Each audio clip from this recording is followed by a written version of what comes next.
안녕하세요. 비욘드 시청자 여러분. 반갑습니다. 첫눈의 안과 윤삼영입니다. 오늘은 귀한 분을 모셨습니다. 서울 아산병원 안과 전환부 교수이시고 저와 같이 한국 백내장 골절수술 학회의 교육이사로 활약 중이신 우리 정호석 교수님입니다. 교수님 반갑습니다. 네, 안녕하세요. 네, 저는 서울 아산병원에서 각막 전환부 그리고 백내장 이런 환자들을 보고 있는 정호석이라고 합니다. 이렇게 좋은 스튜디오에서 이렇게 유튜브 촬영을 하게 돼서 굉장히 영광이고요. 여러분들께 이제 말씀드릴 수 있는 기회를 갖게 돼서 너무 기쁩니다. 저는 오늘 이 제목이 "후회 없는 백내장 수술을 위하여"라는 제목으로 강의를 한번 준비해 봤습니다. 워낙 백내장 수술 굉장히 많이 요새 많이 하시고, 또 제가 가장 많이 보는 환자들도 이제 백내장이고, 가장 많이 하는 수술도 백내장이기 때문에, 그래서 제가 가장 말씀드리기 좋을 것 같다고 생각을 해서 이렇게 주제를 잡아 봤고요. 사실 외래에서 굉장히 인공수정체에 대한 질문도 많고, 사실 외래에서 바쁘기 때문에 자세히 설명드리지 못하는 경우들이 많은데, 과연 어떤 인공수정체가 나한테 좋을까? 나는 어떤 인공수정체를 고르면 좋을까? 이런 주제로 말씀을 드리려고 합니다. 네, 그럼 한번 시작해 보겠습니다. 먼저 제가 백내장에 대해서 간단히 개괄적으로 말씀을 드리고, 그다음에 인공수정체에 대해서 말씀드리도록 하겠습니다. 이 백내장은 이 오른쪽에 보이는 것처럼 이렇게 수정체가 하얗게 변하는 질환입니다. 이 정도 되면 굉장히 심한 거고, 요즘에는 이렇게 되는 분들 잘 없습니다. 그래서 55세 이상 성인에서 치료 가능한 실명의 주요 원인인데, 사실 요즘엔 실명까지 가는 일은 잘 없지만, 그래도 시력 저하가 생겼을 때 가장 먼저 연세 드신 분들이라면 백내장을 생각을 해봐야 합니다. 이 수정체라는 거는 결국 카메라의 렌즈 같은 역할을 하는데, 이처럼 빛이 이렇게 통과해야 되는데, 이 수정체가 이렇게 뿌옇게 되면 빛이 이렇게 산란되면서 정확한 한 초점이 맺히지 못하게 됩니다. 그래서 굉장히 불편함을 느끼시게 되고요. 이 증상에서 가장 중요한 거는 당연히 시력 저하가 되겠습니다. 그리고 대비감도라고 해서, 이 지금도 이 바탕에 이 흰 바탕과 이 까만 글씨가 굉장히 딱 선명하게 구분이 되는데, 이게 잘 구분이 잘 안 되는 그런 현상들이 대비감도 저하라고 합니다. 그래서 시력 측정을 할 때도 시력판에 있는 글씨를 읽긴 읽겠는데, 이 선명하게 보이지 않는다, 이렇게 느껴지실 때가 백내장의 증상이 되겠습니다. 그쵸. 시력을 측정할 때 환자분들이 많이 물어보시잖아요. 0.8이라고 하는데 나 0.8이 잘 안 보였는데 대충 때려 맞췄다. 그럼 네. 시력이 얼마인 겁니까? 0.8의 글씨를 읽으면 시력은 0.8이죠. 근데 네. 이제 그런 경우가 사실 여러 음. 경우가 있는데, 뭐 난시가 있어서 약간 이렇게 퍼져 보인다든가, 아니면 이렇게 백내장 때문에 대비 감도가 좀 떨어지는 경우에는 비슷하게 이제 '나는 저게 분명히 이제 보이진 않았지만 음. 내가 찍었는데 맞췄다.' 이렇게 음. 말씀하시는 경우들이 있습니다. 그렇죠. 그래서 네. 시력판에 글씨가 여러 개가 있는데 그래서 그 글씨를 다 읽으면 온전히 그 시력으로 쓰고 글씨를 한 개 또는 두 개를 못 읽으면 마이너스 1, 2 이렇게 표기를 하기도 하고 한두 개 더 읽으면 플러스 1, 2 표기를 하기도 하는데 어쨌든 우리 그 시력도 중요한데 네. 우리가 시력 외에도 객관적인 소견이나 임상적인 그런 소견이 더 중요하지 않습니까? 그렇죠. 네. 네. 그래서 여기 그 중심 시력 저하와 대비 감도 저하가 또 백내장에서 중요한 그런 증상인 것 같습니다. 교수님 또 계속 잘 부탁드립니다. 네. 네. 근데 사실은 이 시력 저하, 결국에 통증이나 이제 사실 백내장으로 의뢰가 돼서 오신 분들이 이제 시력 저하돼서 오시긴 했는데, 저한테 말씀하실 때는 눈이 너무 아프고 눈곱이 끼고 이런 말씀을 많이 하십니다. 근데 그런 거는 사실 백내장이랑은 오히려 관련이 없겠고, 오히려 이제 앞쪽에 건조증이나 눈꺼풀 염증 이런 거가 오히려 연관이 더 많겠고, 사실 백내장에 의한 시력 저하는 통증이나 염증을 동반하지 않습니다. 그리고 이제 여러 백내장의 유형들이 있지만, 이 중심부에 국한되어 있는 이런 중심부만 이렇게 혼탁이 있는 백내장의 경우에는 이제 낮에 햇빛이 강할 때 이렇게 말씀하십니다. "횡단보도 저 건너편에 보이는 사람 얼굴이 구분이 안 된다." 이런 거는 이제 낮에 이 동공이 굉장히 작아지는 이 밝은 환경에서 동공이 작아지면서 시력이 현저히 떨어지는 그런 현상을 의미하는데, 이런 경우에는 이 앞쪽이나 뒤쪽에 중심에 국한된 백내장의 가능성이 있습니다.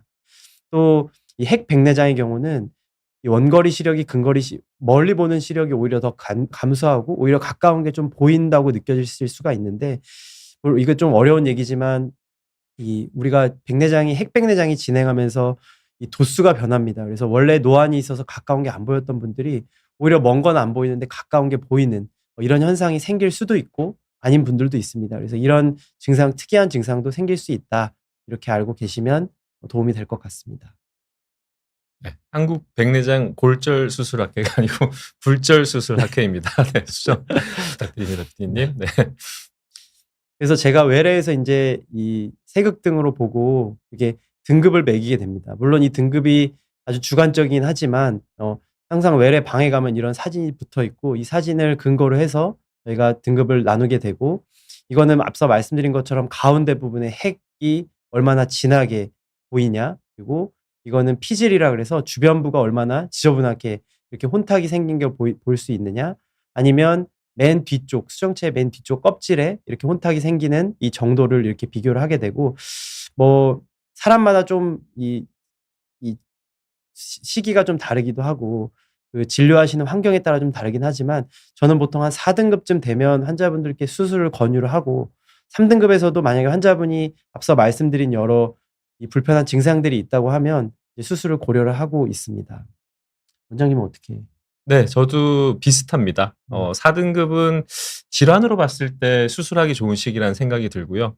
5등급, 6등급에도 뭐 교수님도 경험이 많으시지만 수술이 가능하지만 아무래도 수술이 더 어렵고 네. 어렵다는 것은 또 후유증 가능성이나 회복했을 때 또 결과가 좋지 않을 수 있기 때문에 4등급을 디지즈 베이스 이제 질환으로 보고 3등급, 2등급이라도 만약에 환자가 원시가 너무 심하다든지 아니면 고도근시가 있어서 여러 가지 불편이 있다면 그 증상과 현상을 다 같이 종합해서 판단을 하고 있습니다. 네.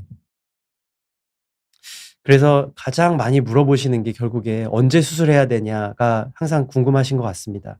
사실 이거를 저도 외래방에서 정확하게 제가 얘기를 해 드리면 좋은데 적절한 시기에 대한 엄격한 기준이 없다는 게 가장 문제입니다. 그래서 뭐 백내장이 있다고는 하지만 이게 무조건 수술하는 건 아니기 때문에 이건 환자분의 증상과 그리고 제가 아까 보여드렸던 등급 이런 거를 고려를 해서 결정을 하게 됩니다.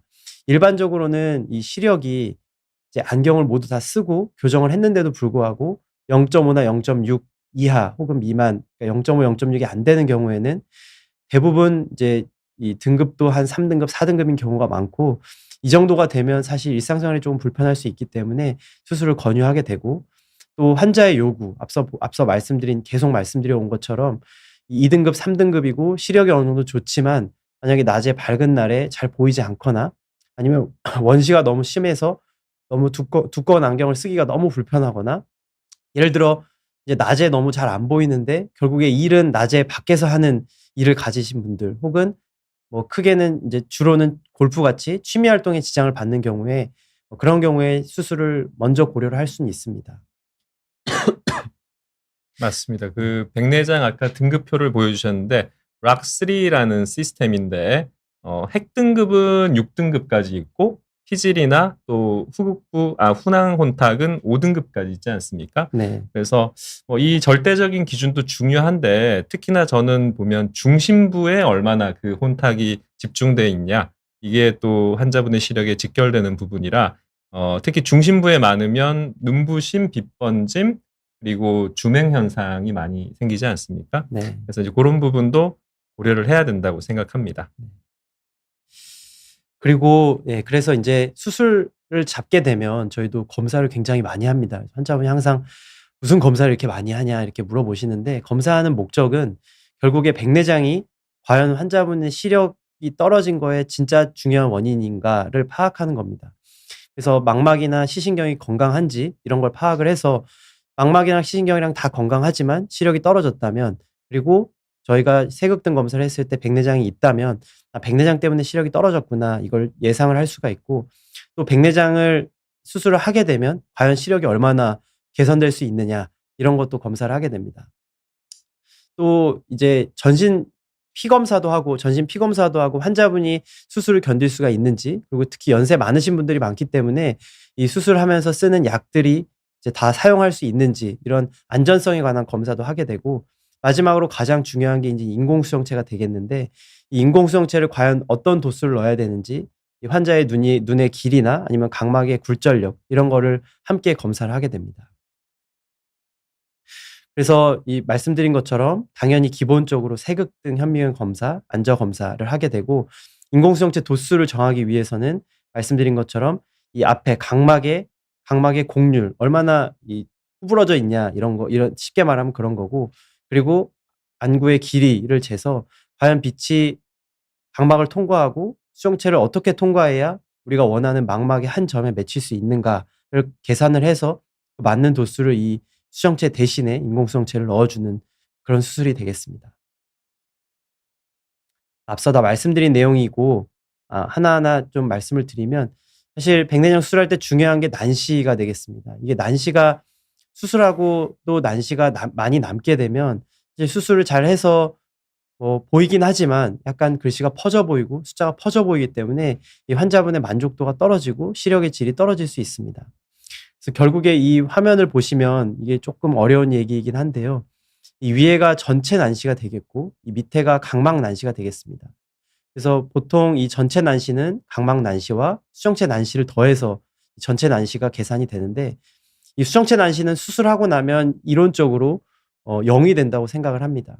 그렇기 때문에 이렇게 지금 3.75라고 되어 있지만 이 수술하게 되면 결국에 수정체 난시는 없어지고 1.75의 난시만 남게 됩니다.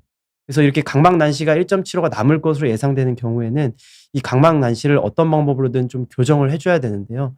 그래서 난시 교정하는 방법으로는 이 난시 교정용 인공수정체를 사용을 하거나 아니면 제가 사용하는 펜토초 레이저를 이용해서 난시 교정을 해줄 수 있습니다. 그래서 이게 글씨가 작지만 이 가장 백내장 수술할 때 아마 원장님도 가장 중요하게 보는 그런 검사이지 않을까 싶습니다. 이 검사상에서 이제 우리가 눈의 길이 그리고 각막의 굴절력 이런 것을 파악을 해서 과연 어떤 인공수정체 도수가 들어가야 우리가 최적의 결과를 얻을 수 있는지 이거를 파악하는 이런 검사가 되겠습니다. 또 이제 수술 전에 아까 말씀드린 것처럼 각막 난시가 중요하겠는데 이 각막 난시가 과연 실제로 앞서 보여드렸던 그 검사가 진짜 정확하게 맞는지 각막 지형도를 통해서 보기도 하고 또 이 각막이 실제로 규칙적이어야 뒤에도 나오겠지만 다초점 인공수정체를 사용하기에 좀 적합하거든요. 그래서 각막이 실제로 규칙적인지 그리고 두께도 이제 동심원 모양으로 잘 있는지 이런 걸 파악하는 이런 각막 지형도 검사도 하게 됩니다. 그래서 앞서 보여드린 것처럼 이 환자분을 보시면 이 아까 각막 난시가 1.75가 남을 것으로 예상됐기 때문에 이 환자분의 경우는 이 DIU 300이라는 난시 교정용 인공수정체를 사용을 했고 이후에 보면 전체 난시가 0.25로 줄어든 것을 볼 수가 있습니다. 왼쪽 같은 경우에는 너무 난시가 심했기 때문에 그리고 좀 불규칙했기 때문에 제가 아주 높은 도수는 사용하지 않았고 그래서 1.75 정도 남긴 했지만 이 수술 전에 비해서는 확실히 많이 줄어든 것을 볼 수가 있습니다. 그래서 난시가 남지 않도록 노력을 하는 게 이 수술 이후에 시력의 질을 올리는데 굉장히 중요하겠습니다. 그리고 이 수술 전 검사 중에 또 한 가지 각막 내피세포 검사가 있습니다. 요즘에는 이 ICL이나 아니면 이 아티산처럼 옛날에 이 굴절술을 받은 환자분들이 각막 내피세포가 떨어져서 오시는 분들이 참 많은데 특히 이런 분들뿐만 아니라 예전에 뭐 포도막염이나 각막의 여러 질환들을 앓았던 경우에는 이 각막 내피세포가 좀 떨어질 수 있습니다. 그래서 수술 전에 얼마나 떨어져 있는지를 저희가 검사하고 그래서 이후에 각막 부전이나 각막이 망가질 수 있는 확률이 얼마나 되는지를 저희가 파악하고 환자분들께 설명드리기 위해서 이런 검사도 시행을 하게 됩니다. 이 내용은 넘어가겠습니다. 수술 전 검사에서 또 네. 첨부하고 싶으신 말씀? 수술 전 검사가 이제 과거에는 사실 도수가 중요하다고 생각했는데 네. 요즘은 도수 이외에도 프리미엄 렌즈들을 많이 사용을 하지 않습니까? 네. 난시를 교정하는 것부터가 이제 비급여 렌즈인데 비급여 렌즈는 대부분 다 프리미엄 렌즈라고 볼 네. 수가 있고요.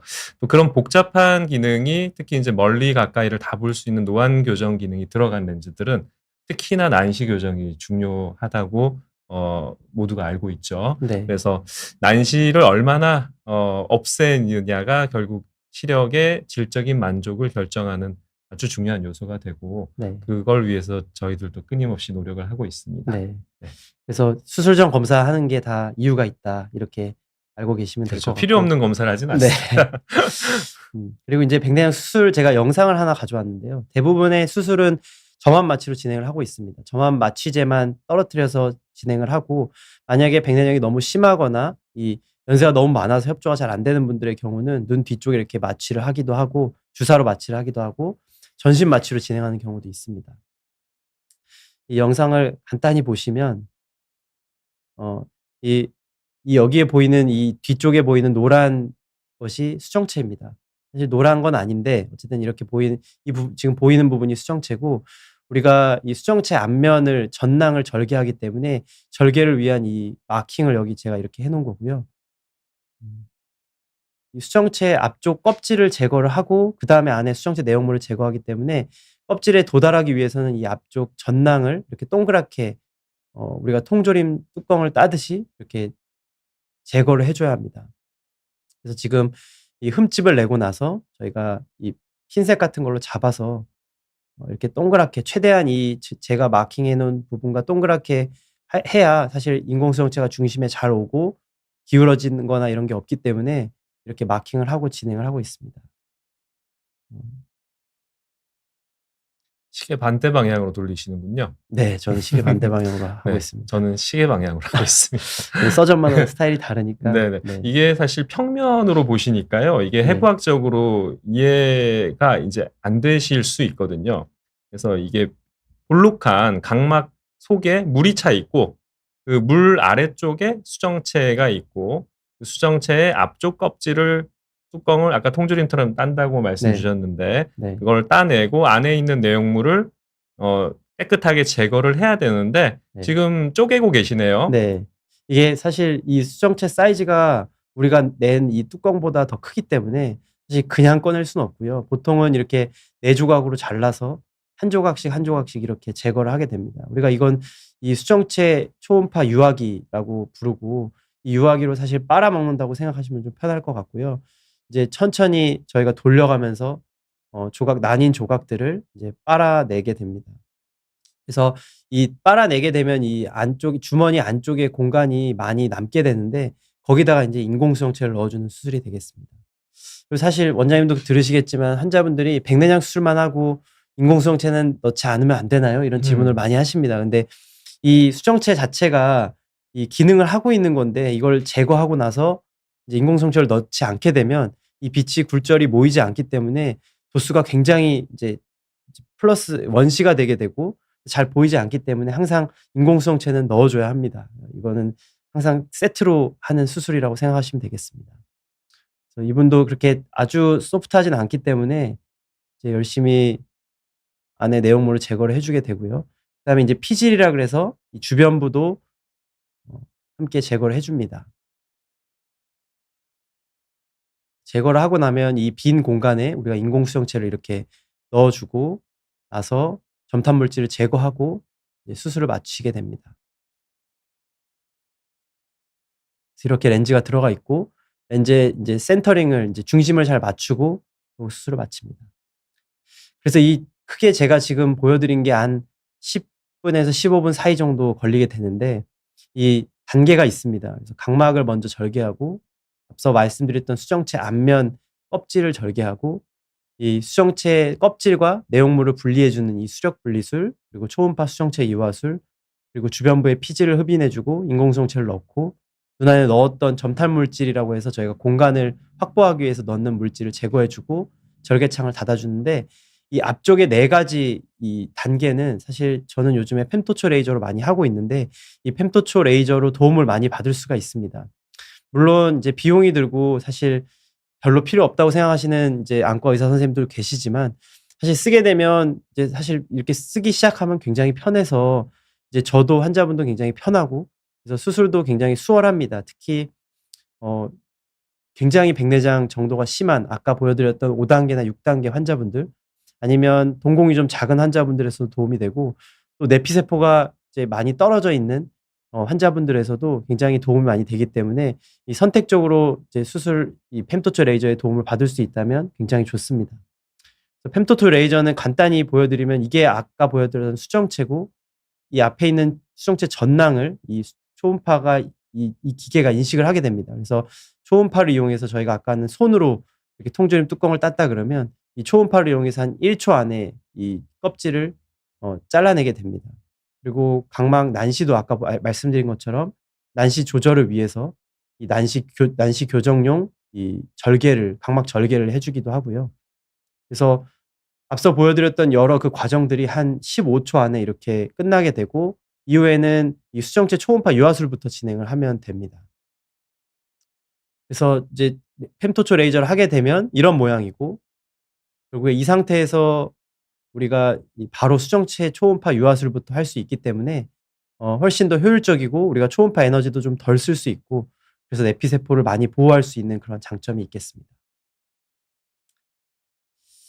이 수술 후 검사도 있는데 수술 후 검사는 간단히 말씀드리고 넘어가겠습니다. 우리가 수술 후에는 보통 이제 뒤에도 말씀드리겠지만 우리가 타겟하는 이 거리가 있습니다. 그래서 원거리, 중간거리, 근거리 타겟을 하게 되는데 그게 잘 맞았는지 검사하는 항목들이 있겠고, 또 이 인공수정체가 들어갔는데 기울어지거나 아니면 중심을 이탈했거나 그런 거를 검사하는 그런 항목도 있고, 앞서 이제 말씀드린 것처럼 이 흰 바탕과 까만 글씨를 구분하는 이 대비감도 검사도 함께 진행을 합니다. 또 수술 후에 이 까끌거리고 뭔가 건조하고 이런 수술 후에 생기는 건성한 검사를 위해서 하는 검사들도 있습니다. 그래서 수술 후에도 검사를 많이 하게 되는데 이것도 다 이유가 있습니다. 그래서 말씀드리면 이 환자 같은 경우에는 이 인공수정체가 이렇게 기울어져 있습니다. 이렇게 기울어져 있는지 아닌지를 항상 체크하기 위해서 저희가 전완부 광학 단층 촬영이라고 하는 이런 검사를 이제 시행을 하고 있습니다. 이제 한 20분 됐는데요. 지금부터는 이제 인공수정체에 대해서 간단히 말씀드리겠습니다. 이 인공수정체에 관심이 굉장히 많으실 텐데 옛날에는 사실 옛날에 제가 이제 전공의 할 때만 해도, 제가 1년 차 할 때만 해도 그때 막 이제 다초점 인공수정체가 나왔기 때문에 그전에는 대부분 단초점 인공수정체로 수술을 진행을 했습니다. 그래서 이 단초점 인공수정체라는 건 우리가 모든 빛이 통과하게 되면 딱 한 점에 맺히기 때문에 우리가 원하는 망막에 딱 한 점에 맺히고 결국에 우리가 원하는 거리만 딱 볼 수 있는 그런 인공수정체가 되겠습니다. 하지만 이제 요즘에는 노안이 굉장히 이슈가 되고 있는데요. 노안용 이제 약제가 나오기도 하고, 근데 노안이라는 거는 이 무슨 진단은 아니고요. 50세 이상에서 이 수정체의 유연성이 감소하는 현상입니다. 그래서 우리가 어렸을 때는 이 수정체가 얇아졌다 두꺼워졌다 하면서 우리가 멀리 있는 물체도 보고 가까이 있는 물체도 보게 됩니다. 하지만 이 유연성이 이제 연세가 드시면서 떨어지면서 이 지금 여기도 보면 이 초점 거리가 뒤쪽에 맺히게 되면서 이 가까운 걸 보게 되면 뒤쪽에 맺혀서 우리가 가까운 물체를 정확하게 망막에 초점에 맺힐 수가 없기 때문에 가까운 물체가 안 보이는 그런 현상을 얘기를 합니다. 그래서 주로 돋보기로 이제 조절을 하시는데, 그래서 이 인공수정체가 점점 발전을 하게 되는 게 결국 이 노안으로 굉장히 불편해하시기 때문에 이 노안을 어느 정도 해결하기 위해서 우리가 이 여러 인공수정체가 개발을 하게 됩니다. 그래서 먼저 말씀드릴 내용은 영어로 좀 써 있긴 한데요. 이게 강화 단초점이라는 렌즈입니다. 그래서 우리가 기본적으로 이 단초점 인공수정체를 쓰게 되면 이 뒤쪽에 나오는 것처럼 우리가 원거리 타겟, 중간거리 타겟, 근거리 타겟을 할 수 있습니다. 이 원거리 타겟은 기본적으로 운전할 때 좀 편하다고 생각하시면 되고, 그리고 중간거리는 이 컴퓨터를 하거나 이렇게 컴퓨터를 하거나 아니면 우리가 요리할 때 이 프라이팬에 있는 이 음식 재료들이 어떻게 보이는지, 그리고 식사를 하실 때 우리가 상에 올라가 있는 음식들이 잘 보이는지 안 보이는지, 젓가락질 할 때 잘 보이는지, 이런 게 중간거리에서 보이는 것들이 되겠고요. 그리고 근거리를 많이 쓴 거는 결국 책이나 스마트폰이 되겠습니다. 그래서 단초점 인공수정체를 사용하게 되면 원거리 타겟을 했을 때는 원거리는 선명하게 보이지만 근거리는 잘 안 보여서 돋보기 착용이 필요하게 되고요. 중간거리 타겟을 하는 분들이 가끔 있습니다. 그래서 중간거리 타겟을 하게 되면 중간거리 컴퓨터 거리는 굉장히 선명하지만 원거리도 약간 흐릿하고 근거리도 좀 흐릿하게 됩니다. 또 근거리 타겟을 하게 되면 근거리는 선명하지만 이 중간거리나 원거리는 잘 안 보이기 때문에 이 부분에서는 결국 안경 착용이 필요합니다. 그러면은 어떤 분들이 근거리 타겟을 보통 하느냐? 이 근거리 타겟을 하는 분들은 보통은 고도근시가 원래 있었던 분들인 경우가 많습니다. 그래서 원래 굉장히 가까운 근거리로 보시던 분들은 우리가 수술할 때 근거리 타겟을 약 한 우리 생활하기 편하게 한 30cm나 40cm 정도를 근거리 타겟을 해서 수술을 하고 있고요. 또 중간거리 수술을 하는 분들도 원래 중간거리가 잘 보였던 분들, 원래 중간거리가 잘 보였고 원거리나 근거리는 잘 안 보였지만 일상생활 하는데 크게 불편함이 없는 분들은 중간거리로 수술을 하게 되고, 그 외에 원래 원거리가 잘 보이셨던 분들이나 아니면 원래 원시가 굉장히 심해서 원거리도 잘 안 보이셨던 분들은 저희가 원거리로 주로 타겟해서 수술을 하게 됩니다. 여기서 그 중요한 포인트인데요. 단초점 렌즈는 우리가 멀리부터 가까이까지 다 볼 수 있었다가 그게 안 되는 게 노안인데, 그 노안이 결국 질환은 아니지만 백내장이 진행되면서 노안도 심해질 수밖에는 없지 않습니까? 네. 수정체가 결국 노화돼서 딱딱해지면 탄력이 줄어들면서 노안이 더 심해질 수밖에 없기 때문에 특정 거리를 잘 보이게 되는데요. 사람마다 가까이가 잘 보이는 사람은 나는 노안이 없다라고 생각할 수 있지만, 그분도 안경을 써서 멀리 잘 보이게 하면 가까이가 안 보여서 벗어야 편한, 그것도 결국 노안이지 않습니까? 네. 그리고 지금 단초점 같은 경우는 멀리 가까이를 다 볼 수 없기 때문에 원래 내가 잘 보였던 부분은 최소한 확보를 하자, 그런 네. 전략이신 것 같아요. 네. 저도 사실 비슷하게 하고 있고요. 많은 분들이 내가 불편한 게 좋아지는 건 좋은데 편했던 게 불편해지는 걸 잘 못 견디시는 것 같거든요. 맞습니다. 예, 그래서 내가 가까이는 잘 보이니까 멀리만 잘 보이게 해줘.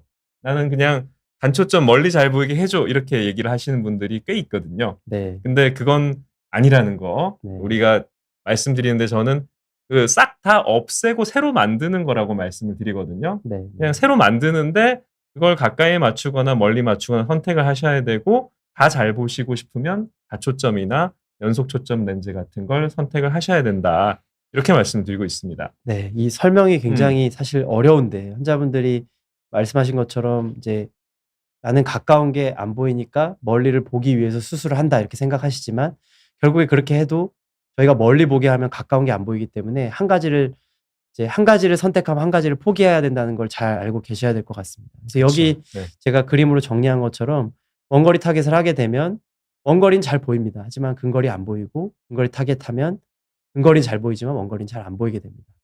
그래서 이런 단초점의 그런 것을 조금 보완하기 위해서 나온 게 이 강화 단초점이 되겠습니다.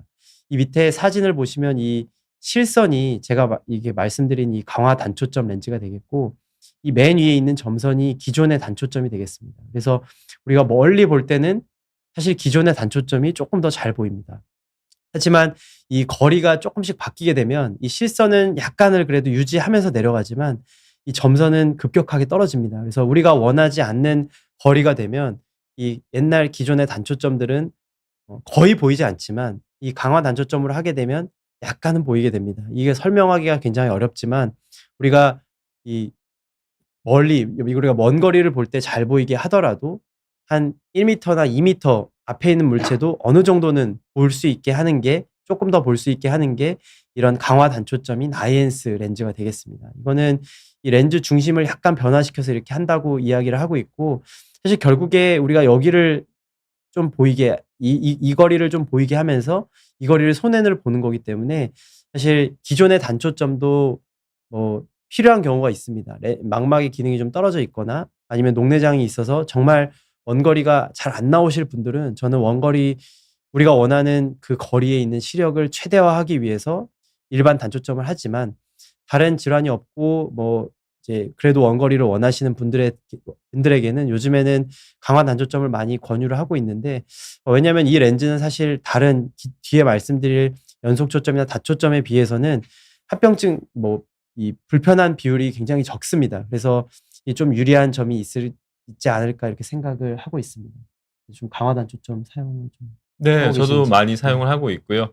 말씀하신 대로 망막이 굉장히 좋지 않은, 시력이 포텐셜이 낮은 분들은 단초점이나 단초점 난시 교정용 렌즈를 저도 주로 쓰고 있고요. 네. 망막 기능이 어느 정도 괜찮다고 하시면 가능하면 그래도 우리가 실생활에서 1m 정도 거리가 잘 보여도 생각보다 상당히 유용하거든요. 그렇죠. 그렇죠. 많이 쓰는 거리, 컴퓨터 보고 요리하고 내비게이션 보고 이런 거리들. 그리고 그 정도만 해도 좀 이렇게 큰 글씨들은 볼 수 있기 때문에 휴대폰 글자체를 조금만 확대를 하면 휴대폰도 보실 수 있기 때문에 네. 항상 그 돋보기를 찾지 않아도 된다는 게 굉장히 큰 메리트죠. 그래서 네. 상당히 그 좋은 렌즈라고 생각이 되고요. 그렇습니다. 네. 네. 이제 그다음으로 말씀드릴 내용이 다초점 인공수정체가 되겠습니다. 결국 이 아까 말씀드린 아이엔스도 원거리 우리가 원거리를 하고 1m 정도는 보이겠지만 사실 우리가 근거리라고 하는 건 거의 30cm, 40cm에서 우리가 책을 보고 핸드폰을 보기 때문에 이런 건 보이지가 않습니다. 그래서 초반에는 이제 이중 초점이 나왔지만 최근에는 삼중 초점 렌즈가 굉장히 보편화되어서 쓰이고 있습니다. 이 노안 교정용 인공수정체에 여러 종류가 있습니다. 앞서 이제 원장님도 말씀해 주셨지만 이 연속 초점 인공수정체가 있고 삼중 초점 인공수정체가 있습니다. 그러면 이 인터미디에이트가 이제 중간 거리가 되겠고 니어가 이제 근거리가 되겠는데 연속 초점으로 수술을 하게 되면 원거리 잘 보이고 중간 거리도 어느 정도는 보입니다. 하지만 근거리는 아주 잘 보이진 않습니다. 그래서 근거리는 이 실제로 돋보기를 사용하는 비율이 저는 한 50% 정도 되는 것 같고요. 삼중 초점 같은 경우에는 원거리, 중간거리, 근거리 모두 다 잘 보이지만 이 삼중 초점의 경우는 뒤에도 말씀드리겠지만 빛번짐이나 눈부심의 확률이 조금 더 올라갑니다. 그래서 그런 장단점이 있다는 걸 먼저 말씀을 드리고요. 그래서 아까 말씀드린 것처럼 이 빛번짐, 눈부심, 그리고 이 별 모양으로 이렇게 섬광이 보이는 이런 현상들이 생길 수가 있고 특히 연속 초점보다는 다초점 인공수정체에서 그 빈도가 좀 높습니다.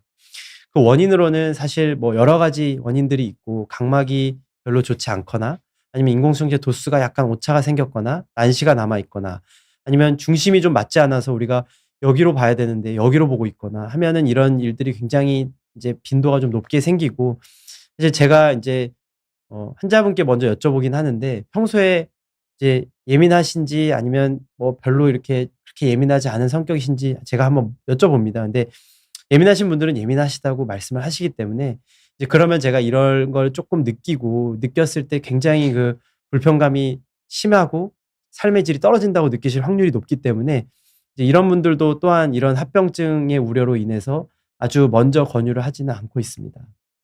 자기는 안 예민하다고 하는 사람도 있던데요. 물론 그럴 수도 있는데요. 근데 진짜 예민한 네. 분들은 좀 예민합니다. 이렇게 말씀하시고 네, 본인도 아시는 경우가 네, 있죠. 그런 네. 경우에는 제가 이제 이런 말씀을 드리죠. 이러면은 네. 나중에 별로 만족하시지 않을 가능성이 높다. 네. 네, 그럼 환자분들도 인정하고 연속 초점으로 변경하거나 이렇게 하십니다. 연속 초점이 그 좀 편하게 할 수 있는 것 같아요. 의사도 네. 그렇고 환자도 그렇고. 그렇죠. 뭐 약간의 근데 한계는 있죠. 네. 우리가 가까이 보는 시력은 충분하지 않을 수 있다는 건 서로 이제 얘기가 돼야 되고 네. 저도 중요한 부분이 완벽한 렌즈라는 건 이 세상에 없기 때문에 네. 우리가 20대 같이 완벽한 수정체가 될 수가 없기 때문에 약간의 한계들을 말씀을 드려야 되는데 그게 부작용이나 합병증은 아니라는 거. 빛번짐이 네. 있다고 그게 합병증은 아니지 않습니까? 그쵸. 네. 그래서 제가 알고 있는 그 수술 후 결과와 그리고 환자분이 이해하는 그 결과가 비슷해야 우리가 네. 서로 만족할 수가 있다고 생각하거든요. 네. 그러니까 의사가 기대치를 막 높여놨는데 환자가 했는데 그 생각보다 만족스럽지 않다라고 할 수도 있고 네. 뭐 이거 눈높이를 맞춘다고 해서 이게 실제로 그 눈에 들어가서 본 건 아니기 때문에 완벽하게 맞출 수는 없지만 네. 그런 부분에 대해서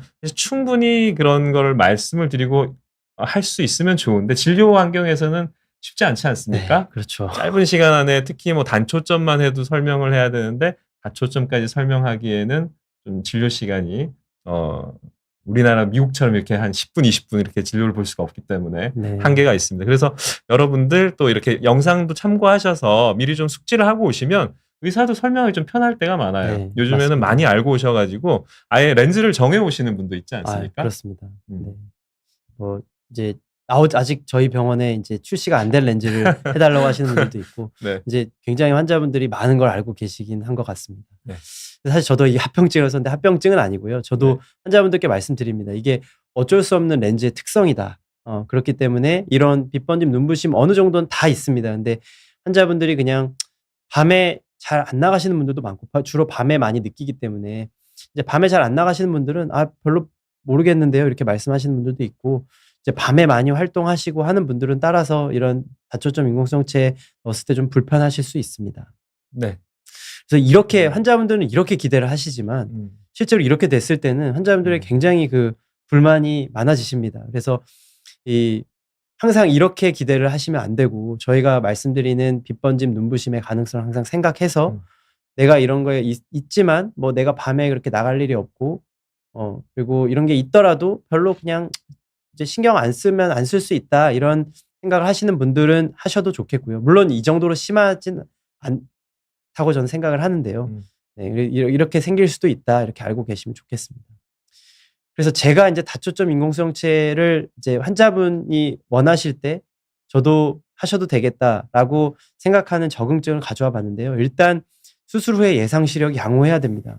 망막이랑 시신경이 물론 어느 약간 안 좋은 경우에는 수술 후 예상 시력이 좋을 수 있고 그런 경우에는 환자분들이 원하는 경우에는 이제 생각해 볼 수도 있지만 이제 망막 시신경 상태가 좀 안 좋아서 예상 시력도 예를 들면 한 0.6, 0.5 정도밖에 안 된다고 하면 다초점 인공수정체를 해서 가까운 걸 잘 보이게 하더라도 그래봤자 0.5, 0.6보다는 안 나올 거기 때문에 이거는 별로 좋지 않은 선택이라고 생각을 하고요. 각막 굴절력이라고 해서 아까 그 각막이 구부러진 정도가 이 어느 정도 정상 범위 안에 들어가 있고 우리가 동공 크기가 밝은 환경 그리고 어두운 환경에서 다 너무 이제 이 아웃라이어 그러니까 너무 이상 범위에 있지 않으면 않아야 된다고 생각을 합니다. 그리고 아까 말씀드렸던 각막 지형도상에서 각막이 불규칙하거나 아니면 이 수정체가 인공수정체가 중심에 오지 못할 확률이 높아 보인다. 여러 가지 검사상. 그렇다고 하면 저는 다초점 인공수정체보다는 조금 덜 예민한 연속초점 인공수정체나 아니면 강화 단초점 인공수정체를 먼저 권유를 하고 있습니다. 그래서 이제 이 렌즈 이름이 나오기 시작하는데요. 렌즈는 제가 많이 사용하는 렌즈 몇 가지만 가져와 봤습니다. 그래서 퓨어시나 BBT 모두 이 연속 초점 렌즈입니다. 아까 말씀드린 것처럼 원거리 그리고 중간거리까지는 어느 정도 보이지만 근거리는 잘 보이지 않습니다. 그래서 굉장히 비슷한 성능을 보이는 그런 렌즈가 되겠는데 두 렌즈를 비교해 보니까 이 우리가 원거리에서는 이 퓨어시라는 렌즈가 조금 더 좋았고 근거리에서도 좋았긴 합니다. 근데 하지만 이 렌즈 둘 다 근거리 시력이 좋은 렌즈가 아니기 때문에 사실 근거리는 우리가 비교할 건 아니라고 생각을 하고요. 하지만 중간거리 같은 경우에는 이 BBT가 좀 더 좋고 완만이 더 높게 나타났습니다. 그래서 뚜렷한 장점과 단점이 있는 렌즈이기도 하고 이 퓨어시는 조금 더 원거리가 선명한 그런 렌즈라고 할 수 있겠고 BBT는 이 원거리가 조금 떨어지더라도 중간거리를 잘 볼 수 있는 그런 렌즈라고 알고 계시면 되겠습니다. 그리고 최근에 이 오디세이라는 렌즈가 출시가 됐는데요. 저는 이제 아이엔스를 많이 쓰고 또 최근에 이제 오디세이를 사용하면서 이 두 렌즈를 좀 비교를 해 봤습니다. 그래서 이쪽이 원거리, 이쪽이 중간거리, 이쪽이 근거리가 되겠는데요. 이 근거리는 당연히 아이엔스는 근거리가 잘 보이는 렌즈가 아니기 때문에 오디세이가 더 좋습니다. 그리고 중간거리도 오디세이가 조금 더 좋고요. 근데 제가 좀 놀랐던 거는 원거리가 좀 더 좋았습니다. 아이엔스보다도. 그래서 이 원거리가 굉장히 훌륭한 이 다초점 인공수정체라고 할 수가 있겠고 하지만 이 렌즈도 당연히 빛번짐, 눈부심 같은 건 생기고 생길 수 있습니다. 그래서 심할 수도 있습니다. 그래서 그런 단점이 있지만 시력적인 면에서는 굉장히 장점이 있다. 이렇게 말씀을 드릴 수가 있겠습니다. 네. 저도 오디세이를 많이 쓰는데 완벽한 렌즈는 없지만 특히나 다초점 중에서 원거리 시력이 뛰어난 네. 렌즈라는 생각이 많이 듭니다. 네. 네. 그리고 제가 이전에도 많이 썼던 렌즈가 또 파놉틱스 이제 렌즈가 되겠는데 이 최근에 사용을 시작한 오디세이 렌즈와 좀 비교를 해 봤습니다. 사실 오디세이가 이 환자 수가 그렇게 많지는 않아서 이제 정확한 비교가 되진 않겠지만 말씀드린 것처럼 원거리, 중간거리, 근거리라고 했을 때 원거리와 근거리가 이 파놉틱스보다 좀 우세했고 파놉틱스가 또 중간거리는 조금 더 우세한 이런 결과를 보여서 저희가 지금 아직 숫자가 그렇게 많지 않기 때문에 좀 더 긴 기간으로 여러 환자분들 한번 분석을 좀 해 보면 도움이 될 것 같습니다. 그리고 마지막 슬라이드가 되겠는데요. 이제 믹스 앤 매치라는 삽입 전략에 대해서 말씀을 드리겠습니다. 많이 하시는지 제가 잘 모르겠지만 저도 옛날에는 굉장히 많이 했는데 요즘에는 사실 렌즈 이 믹스 앤 매치라는 게 양쪽 눈을 다른 렌즈를 넣거나 다른 도수를 넣는 건데 요즘에는 이제 인공수정체가 굉장히 좋아지면서 굳이 이렇게 보완을 안 해도 될 정도의 렌즈들이 많이 나오는 것 같습니다. 그래서 보통 저희가 우세한이라고 해서 주로 보는 이 눈에 보통 원거리 타겟으로 삽입을 하게 되고, 그때는 단초점이나 연속초점, 강화 단초점을 삽입하게 되고, 비우세한에는 근거리를 볼 수 있는 삼중초점이나 연속초점을 삽입을 하게 되는 그런 걸 얘기를 하는데, 이 다른 렌즈를 넣는다고 해서 환자분들은 굉장히 이게 짝짝이가 될까 봐 걱정을 하시지만 이제 그렇게 짝짝이가 되진 않습니다. 그래서 예를 들면 DBT를 우세한에 넣고 파노픽스를 비우세한에 넣거나 뭐 이런 여러 가지 조합으로 우리가 이 양 눈에 다른 인공수용체를 삽입을 할 수가 있겠고, 또 같은 인공수용체를 도수를 다르게 해서 넣게 되면 좀 더 가까운 거리를 볼 수 있는 그런 이런 포텐셜이 있기 때문에 앞서 말씀드렸던 연속 초점인 QC나 BBT 그리고 INS 또한 좀 이렇게 가까운 거리를 원하는 경우에는 제가 한쪽 눈에는 한 1m나 한 80cm 정도를 타겟으로 해서 이렇게 수술을 하는 경우도 있습니다. 믹스 네. 매치를 조금 하시는지 제가 궁금한데요. 네. 저는 예전에는 많이 했는데 네. 말씀하신 대로 요즘에 렌즈 성능이 네. 점점 좋아지면서 그렇게까지 뭐 부족한 부분이 많지 않다. 그래서 네. 페어링이라는 요즘에 그런 렌즈 컨셉도 있고요. 네. 초점 거리가 같고 빛의 양만 원중근을 좀 다르게 배분하는 그런 렌즈도 있고, 네. 그냥 양쪽을 같이 해도 아까 그 그래프에서 이게 그 커브를 뭐라고 하죠? 디포커스. 디포커스 커브라고 하죠. 네. 네. 디포커스 커브가 멀리부터 가까이까지의 빛의 어떤 배분을 보여주는 그런 건데, 이런 부분이 굉장히 브로드하게 넓게 나오고 두 눈을 합쳤을 때는 다 상승되거든요. 네. 한쪽 눈으로만 보는 것보다 두 쪽 눈으로 보면 무조건 더 잘 보이기 때문에 네. 양안을 동시에 하는 그런 두 눈의 건강한 눈을 가지신 분들은 사실 다초점을 했을 때 저는 굉장히 결과가 좋다라고 느끼고 있는데, 네. 한쪽 눈만 있는 경우라든지 네. 아니면 아까 그런 시력 예후가 좀 안 좋을 것 같은 분들, 망막시 네. 신경이 좀 안 좋은 분들, 또 생각보다 건조증이 심한 분들도 저는 다초점을 좀 피해야 된다고 생각하거든요. 네. 네. 네. 차라리 좀 더 무난한 그런 렌즈들이 더 좋은 결과를 나타낸다. 변수가 적다. 이렇게 네. 생각을 합니다. 네. 질문 한번 볼까요? 네. 산동제를 넣으면 약발이 떨어질 때까지 동공이 일정한 크기로 커지는 건가요? 이 동공 크기, 이거 뭐 제가 답변을 드리면 사람마다 동공 크기가 다른데요. 야간 동공도 다르고 항상 이게 실시간으로 움직이는 거니까 내 동공이 몇 밀리다 이런 건 없습니다. 최대 네. 동공이 몇 밀리라는 건 있을 수 있지만 그걸 측정하기도 어렵고, 근데 산동제를 넣으면 이게 조금 커지는 사람도 있고 많이 커지는 사람도 있고 다릅니다. 그리고 몇 시간 동안 가고 이게 한낮을 가는 분도 있고 오래 가시는 분들은 하루 이틀 가는 경우도 있고, 또 산동제에 강력한 그 포턴시라고 하는데 그거에 따라서 일주일 가는 경우도 있고요. 네. 아트로핀 같은 네. 경우는 2주 가는 경우도 2주 가는 있습니다. 경우도 네. 있고, 네, 아무튼 그렇습니다. 네. 예, 그렇죠. 다 근데 결국 좋아집니다. 네. 네네. 그리고 그 반대로 축동제가 요즘에 그 아까 노안 교정 네. 안약이라는 거를 이제 요즘에 출시를 해서 쓰는데, 그게 실제로 노안이 교정된다기보다는 그것도 마치 드림 렌즈처럼 썼을 때만 효과가 있는 거죠. 그 약이 효과가 있을 때 동공이 작아지면 눈을 찡그린 것 같은 그런 효과가 생기기 때문에 좀 다양한 거리를 볼 수가 있는데 대신에 좀 어두워지죠. 그래서 이게 이제 많이 썼을 때 이 모양체 근에 그런 긴장을 줘서 망막박리가 된다는 또 그런 아주 드물게 보고가 있기는 한데요. 굉장히 드문 일이니까 네. 또 굉장히 불편하신 초기 노안에서는 또 써볼 수 있는 그런 툴이라는 생각도 듭니다. 그리고 예량님께서 저는 백내장 수술도 하였는데 2년 지난 후발성 백내장도 요건 수술이 아니고 시술이라고 하죠. 그런데 눈이 계속 침침하는 건지 좋아지지 않습니다. 혹시 녹내장에 걸리지 않는지 궁금합니다. 네. 네. 물론 녹내장일 수도 있습니다. 그래서 이런 경우에 이제 당연히 녹내장 검사를 해 보는 게 좋겠지만, 저는 보통은 이제 이 망막 사진상에서 시신경이 이렇게 좋지 않다면 녹내장에 걸렸을 확률은 그렇게 높지 않다고 생각을 하고요. 사실 일단 이런 경우는 망막이 건강한지 그리고 시신경이 건강한지 먼저 검사해 보시는 게 좋을 것 같습니다. 그리고 후발성 백내장 수술 하셨더라도 이제 도수가 예를 들어 안경을 써야 잘 보이는 도수라면 안경을 착용하시는 게 더 잘 보일 수 있기 때문에 망막, 시신경, 그리고 굴절 상태, 안경 착용 이 정도 한번 해보시면 도움이 될 것 같습니다. 네, 또 아까 말씀드린 건조증이 심한 아, 경우에도 네. 침침하게 느끼실 수가 있거든요. 안검염, 눈꺼풀염, 건조증이 있는 경우도 꽤나 흔하고 알레르기도 상당히 또 침침하게 느끼실 수 있는 원인일 수 있습니다.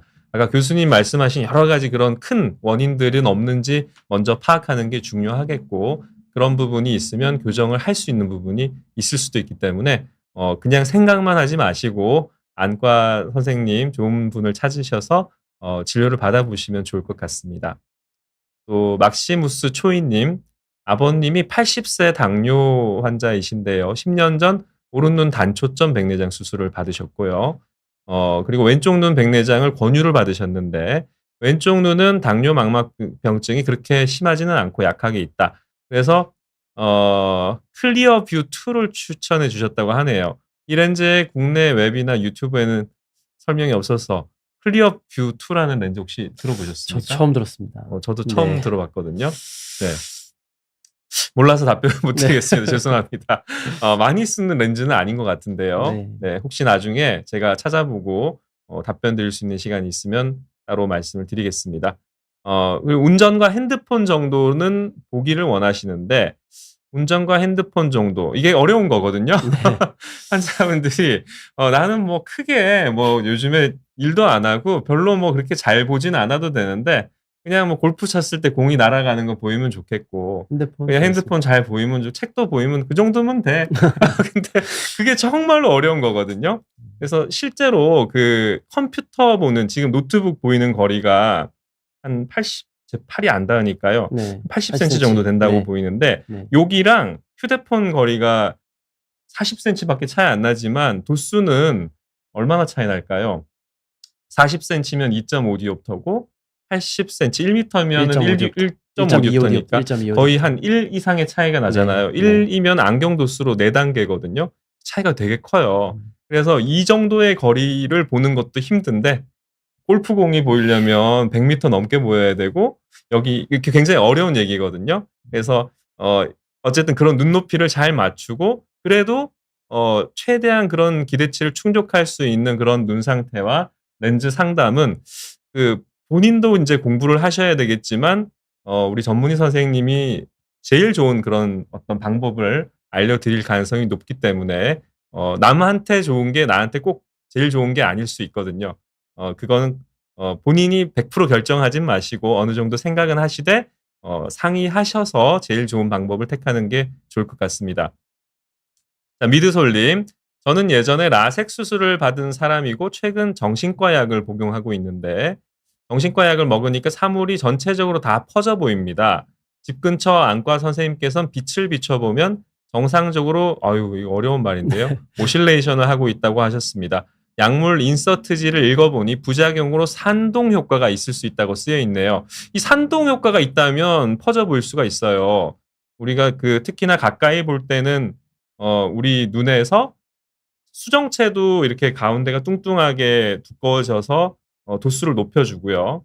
또 동공도 이렇게 작아지게 하거든요. 그 두 가지가 가까이를 보는데 굉장히 중요한 요소인데 수정체가 움직이더라도 동공이 작아지지 않으면 굉장히 퍼져 보일 수가 있습니다. 그래서 아마 산동 효과가 있다면 그 부분 때문일 수 있을 것 같고요. 그렇게 됐을 때 구면수, 이거 굉장히 어려운 말인데 네. 구면수차라는 것도 알게 되었다. 네. 그렇죠. 동공 크기에 따라서 왜 사람들이 밤에 잘 안 보인다라고 하시는 분들이 많습니다. 그게 동공이 커지면 이런 고위수차도 커져요. 그래서 구면수차도 고위수차라는 건 불규칙 난시라고도 볼 수 있는데 안경으로 교정 가능한 게 저위수차라고 하고요. 안경으로 교정할 수 없는 부분을 불규칙 난시나 고위수차라고 하는데 그 고위수차 중에 중요한 또 수차 중에 하나가 구면수차라는 게 있고 코마수차라는 게 있고 뭐 이런 전문적인 내용들이 있는데 요즘에 그런 것도 알고 오시는 분들이 네. 있더라고요. 근데 그런 것들이 동공이 커지면 더 크게 나타납니다. 그래서 아마 저는 산동이 어느 정도 좀 돼 있거나 동공이 좀 줄어드는 기능이 좀 떨어져 있지 않나. 근데 약물에 의한 거면 아마도 약물을 다른 걸로 바꾼다든지 많이 불편하시면 한번 그거는 그 정신과 선생님과 한번 상의하셔서 가장 좀 편하게 쓰실 수 있는 이게 한두 번 드시는 게 아니니까 상의하셔서 조절하시면 좋을 것 같습니다. 자, 막시무스 초이님, 망막이 안 좋은 사람은 다초점 렌즈를 안 하는 이유는 무엇인가요? 네, 아까 말씀드린 것처럼 이제 만약에 망막이 안 좋으면 수술 후에 기대 시력이 이렇게 높지 않거든요. 근데 다초점 렌즈라는 게 결국에는 우리가 빛을 쪼개서 원거리에 있는 걸 중간거리, 근거리로 이렇게 보내준다고 생각을 하면 사실 망막이 안 좋아서 시력이 안 나올 것 같은 분들은 거기서 원거리에서 빛을 쪼개서 중간거리, 근거리로 가져오면 원거리가 더 안 보입니다. 그래서 원거리가 더 안 보일 수 있는 사람에게는 다초점 렌즈를 하지 않는 게 좋을 것 같고 아까 질문에서도 이제 결국에 기존 백내장으로 수술했던 오른쪽 눈은 당뇨악막증으로 시력이 안 나오시고 병원의 두 번째 추천은 아이엔스라고 하셨는데 저는 저런 경우에는 사실 아이엔스도 좋지만 단초점도 좋을 것 같고 왜냐하면 한쪽 눈밖에 보이시지 않고 결국에 근데 여러 거리를 보고 싶어 하시는 건데 사실 아이엔스를 하더라도 핸드폰 정도 거리를 보기는 어렵거든요. 그래서 만약에 원거리 시력이 잘 나올 것 같으면 아이엔스를 하겠지만 원거리 시력도 어쩔지 모르겠다. 그러면 단초점으로 그냥 하는 게 더 좋을 것 같습니다. 다초점 렌즈는 이제 만약에 시력이 0.56 밖에 안 나오는데 단초점으로 하더라도 0.56 밖에 안 나올 것 같은데 다초점으로 하게 되면 진짜 한 0.34 나오고 굉장히 먼 거리가 안 보인다고 불편해하실 수가 있습니다. 네, 맞습니다. 단초점을 하면 사실 의사도 좀 뭐랄까 생각할 부분이 적은데 다초점은 고려할 부분이 많은 것 같아요. 망막 지신경도 봐야 되고 아까 그 각막 지형도도 봐야 되고 건조증 상태도 봐야 되고 이런 것들이 다 좋았을 때 좋은 결과를 낼 수 있는 렌즈라는 생각이 들고요. 특히 이 백내장 수술할 때 여러 가지 요소들을 고려해야 되는데 그런 부분들을 다 고려해서 우리 주치 선생님이 가장 좋은 렌즈를 추천을 해 주실 거라고 생각을 합니다. 네. 네. 교수님 오늘 강의 한번 정리해 주시고 마치도록 하겠습니다. 네. 제가 오늘 백내장이랑 인공수정체에 관해서 말씀드렸는데요. 저도 이제 아까 말씀해 주신 것처럼 제가 진료실에서 환자분의 기대치와 제 기대치를 맞추는 그런 역할을 하는데 그 시간이 굉장히 짧습니다. 그래도 오늘은 제가 여러 번 반복하고 중요한 내용은 여러 번 얘기해서 아마 들으신 분들은 그래도 어느 정도 저와 기대치가 좀 맞았지 않았을까 싶고요. 오늘 너무 진행을 깔끔하게 잘해 주셔서 너무 편하게 잘할 수 있었습니다. 아유, 네. 너무 그 어려운 내용을 쉽게 잘 설명해 주셔서 너무 감사드리고요. 여러분들께 많이 도움이 되셨을 거라고 생각합니다. 교수님 또 다음에 좋은 기회가 네. 있으면 또 네. 좋은 강의 부탁드리도록 하겠습니다. 네, 알겠습니다. 네. 시청해 주셔서 감사합니다. 감사합니다.